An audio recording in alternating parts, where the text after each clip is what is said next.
Durante el caótico siglo XIX, mientras caían imperios y nacían repúblicas, surge una figura inesperada que cambia el destino de la América española.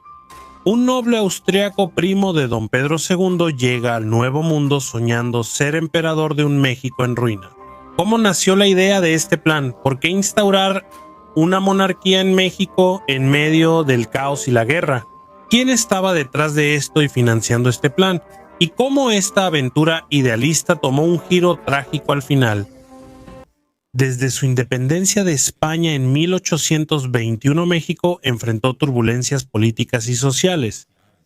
El país comenzó como un imperio, con la Junta Revolucionaria proclamando al general Agustín de Iturbide como emperador, pero por falta de legitimidad, el supuesto emperador fue después depuesto y fusilado. Desde la caída del Imperio Mexicano, el país se volvió república y cayó en caos.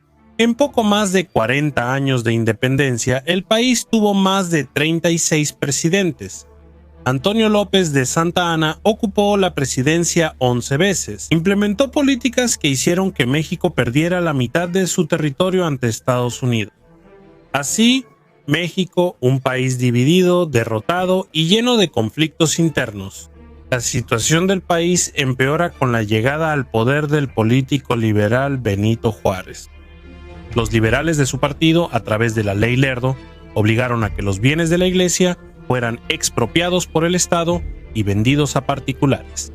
El Estado ganaría con la venta y los impuestos de esos bienes, cosa que antes no pasaba porque la Iglesia no pagaba impuestos. Además, a la Iglesia se le prohibió comprar propiedades que no fueran para fines religiosos. Muchos indígenas con tierras comunales tuvieron que venderlas a grandes terratenientes, aumentando la desigualdad en el país. Los liberales veían estas medidas como progreso y consideraban que la Iglesia y los indígenas tuvieran propiedades era atraso. Y ante las guerras constantes que México enfrentaba y la frecuente inestabilidad y falta de dinero, Juárez declaró que México no podía pagar sus deudas con las potencias europeas. Entre los principales acreedores estaba Francia. Los franceses, así como los españoles y los ingleses, le habían prestado mucho dinero a México para financiar sus guerras autodestructivas. El gobierno de Juárez intentaba un impago a los acreedores. En Europa también se escuchaba la inconformidad de conservadores mexicanos y la Iglesia opuestos a las medidas de Juárez y que clamaban por inestabilidad en un país lleno de conspiraciones y miseria por todos lados. Así, Napoleón III es invitado por los conservadores a intervenir en México con tropas francesas. Pero el emperador francés no planeaba solo invadir México para que se pagara una deuda. Él planeaba traer a México a la esfera de influencia francesa. Así se firma en 1861 la Convención de Londres, en la que España, Reino Unido y Francia bloquearían los puertos de México. Al notar los intereses franceses de crear un estado títere, las demás potencias se retiraron, firmaron tratados con México y aceptaron pagos menores a mayor plazo. Pero Francia no.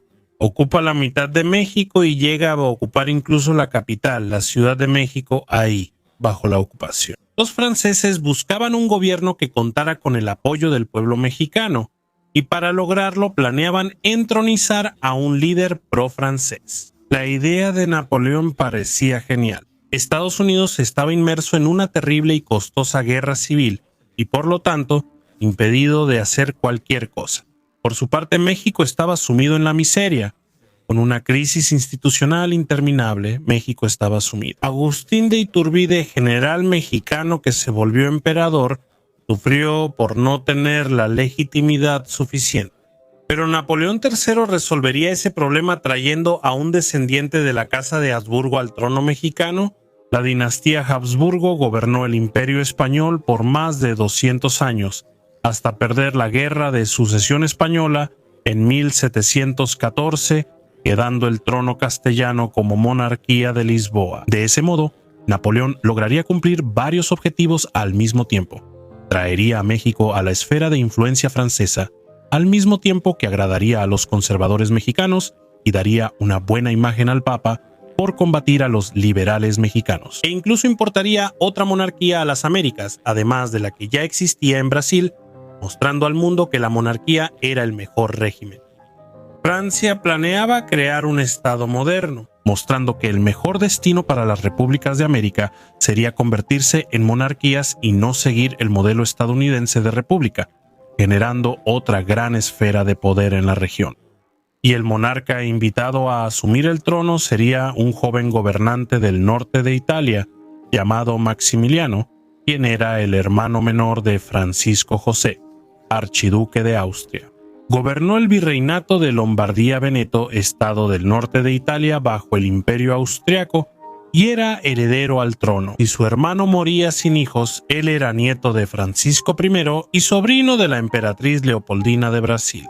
Así, curiosamente, era primo del joven emperador Pedro II, quien reinaba en Brasil, siendo solo 7 años menor que el monarca brasileño. Maximiliano, al principio, no acepta la invitación de los conservadores mexicanos, alegando que solo iría allá si fuera la voluntad del pueblo. Pero después de un plebiscito realizado en la Ciudad de México en el que el pueblo manifestaba querer la monarquía, no solo acepta la invitación de los conservadores y el emperador francés, sino que también comienza a estudiar la cultura y el idioma de su nueva patria. En 1860 Maximiliano visita a su primo Pedro II, emperador de Brasil. En los relatos de la princesa Isabel sobre Maximiliano, afirma que él era muy parecido a su padre. Y la llegada de Maximiliano a México está llena de esperanza. Incluso algunos opositores tenían fe en que la llegada de un monarca poderoso pondría fin a las innumerables guerras civiles que azotaban al país desde su independencia. Maximiliano admiraba su nueva tierra. El emperador emitió leyes inéditas que protegían a agricultores y lenguas indígenas de México. Incluso él aprendió náhuatl, una de las 7 lenguas que llegó a hablar, y estableció esa lengua indígena como la segunda lengua de México. Pero para agradar a los liberales termina optando por mantener los decretos de reforma agraria establecidos por Juárez. Las reformas de Juárez no solo quitaban tierras a la iglesia, sino también las tierras comunales de los indígenas, que eran consideradas por los liberales como algo retrógrado. Todo debía dividirse y venderse para obtener más dinero para el Estado y fomentar el progreso. Como Maximiliano fue apoyado por conservadores mexicanos y la iglesia, se esperaba que devolviera tierras a la iglesia y garantizara los derechos de quienes lo llevaron al poder. Pero lo que el emperador, con fuertes ideas liberales, hace es justamente lo contrario. Maximiliano confiaba en el plebiscito que lo llevó al trono y en su popularidad. Él pensaba que era posible llegar a un punto medio que hiciera que los liberales desistieran de la guerra, al mismo tiempo que lograba pacificar México con el trono. Si el pueblo mexicano buscaba paz, la monarquía era un camino claro a seguir. El emperador combinaba decretos en pro de derechos laborales y humanos con concesiones a ideales liberales. Maximiliano garantiza la libertad de culto, limita la jornada laboral y prohíbe el trabajo infantil y la venta de trabajadores por deudas. Así, cada vez más, tanto los sectores de la iglesia como los conservadores empiezan a abandonar el proyecto imperial, al mismo tiempo que un emperador que parecía no darse cuenta de lo que sucedía se mostraba deslumbrado por el país. Maximiliano estudiaba las costumbres del pueblo, la fauna local, el idioma y planeaba la construcción de hospitales y avenidas, mientras las arcas públicas estaban vaciadas por la guerra. Y esas obras para él lo acercarían al pueblo mexicano y a su nueva patria. Pero el emperador no se había dado cuenta del nivel de peligro en el que se había metido, aceptando esa empresa y sosteniéndose solo con las tropas francesas presentes en México. Maximiliano enviaba cartas a Benito Juárez para disuadirlo de luchar contra el imperio. Incluso propuso que Juárez, si se rendía, recibiera amnistía y fuera su primer ministro. Pero por muy buenas que fueran sus intenciones, los liberales no aceptarían nada que no fuera una república según sus ideales revolucionarios. Juárez se negaba a reconocer o responder a un extranjero imperialista. El expresidente de México solo vería al Habsburgo muerto y Juárez. Incluso se alía y otorga beneficios a Estados Unidos a cambio de apoyo militar contra Maximiliano. Así, Estados Unidos, que ya había tomado la mitad de México años antes, ahora aseguraba aún más el vasallaje del estado vecino, y los monárquicos y conservadores mexicanos, que deberían ser amigos del emperador, estaban cada vez más en su contra. Y con el paso de los años, la situación favorable para Francia y Maximiliano se invierte completamente. Estados Unidos salió de la guerra civil con una fuerte industria armamentista que enviaba armas a los liberales mexicanos. Francia estaba devastada por deudas y crecientes tensiones que desembocarían en la guerra franco-prusiana. Mantener un ejército en plena actividad durante años al otro lado del Atlántico estaba drenando día a día las arcas francesas y estadounidenses. La doctrina Monroe presiona a Francia para retirar sus tropas de territorios americanos, reemplazando un imperialismo por otro. Así, Napoleón III cambia el juego, retirando de repente a todo el ejército francés de México. Sin el apoyo de conservadores e iglesia, la situación de Maximiliano se vuelve muy delicada. Así, la emperatriz Carlota, su fiel ayudante, va a Francia para negociar con el Papa y con Napoleón III con el fin de que envíen nuevamente las tropas a favor del imperio. Mientras tanto, desde Estados Unidos llegaban más tropas que permitían a los liberales avanzar contra el imperio y el emperador de México. Así, abandonado, piensa en huir del país, pero antes de embarcar, recibe una carta de su madre, Sofía de Baviera. En la carta, ella afirma que un Habsburgo nunca abdica si es necesario serlo, muere con su propio imperio, y eso es lo que el emperador Maximiliano decide hacer. Pudiendo huir, decide morir por su imperio. Y eso está representado en la pintura de Jean Paul, relatando los últimos momentos de Maximiliano en el cuadro. A punto de ser ejecutado, él consuela a su padre y admiradores ante su inminente muerte. Frente al pelotón de fusilamiento, él pronuncia sus últimas palabras: «Muero por una causa justa, la de la independencia y la libertad de México. Que mi sangre selle las desgracias de mi nueva patria. ¡Viva México!». Y así el emperador es fusilado según su petición.